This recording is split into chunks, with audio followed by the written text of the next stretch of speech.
হামের উপসর্গে একদিনে গত ২৪ ঘন্টায় দেশে আরও ৩ জনের মৃত্যু হয়েছে। একই সময়ের মধ্যে হাম ও হামের উপসর্গ নিয়ে আক্রান্ত হয়েছে ১,০৩২ শিশু।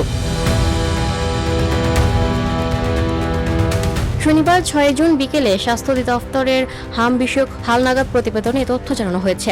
প্রতিবেদনে বলা হয়েছে, গত ২৪ ঘন্টায় দেশে ৯১৫ শিশু সন্দেহজনক হামে আক্রান্ত হয়েছে।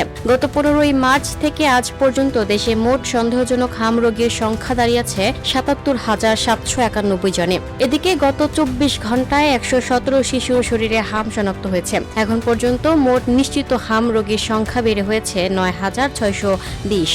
স্বাস্থ্য অধিদপ্তরের তথ্য মতে ১৫ই মার্চ থেকে আজ পর্যন্ত সন্দেহজনক হাম রোগে হাসপাতালে ভর্তি হয়েছে ৬৩,১৩৪ শিশু। একই সময়ে সুস্থ হয়ে হাসপাতাল থেকে ছাড়পত্র পেয়েছে ৫৮,৯৬৪ শিশু। বিজ্ঞপ্তিতে বলা হয়, এখন পর্যন্ত সন্দেহজনক হামে মোট মৃত্যু হয়েছে ৫২২ শিশুর। এছাড়া নিশ্চিত হামে এ পর্যন্ত মারা গেছে ৯১ শিশু। Lucky Akter, up to date news, Dhaka.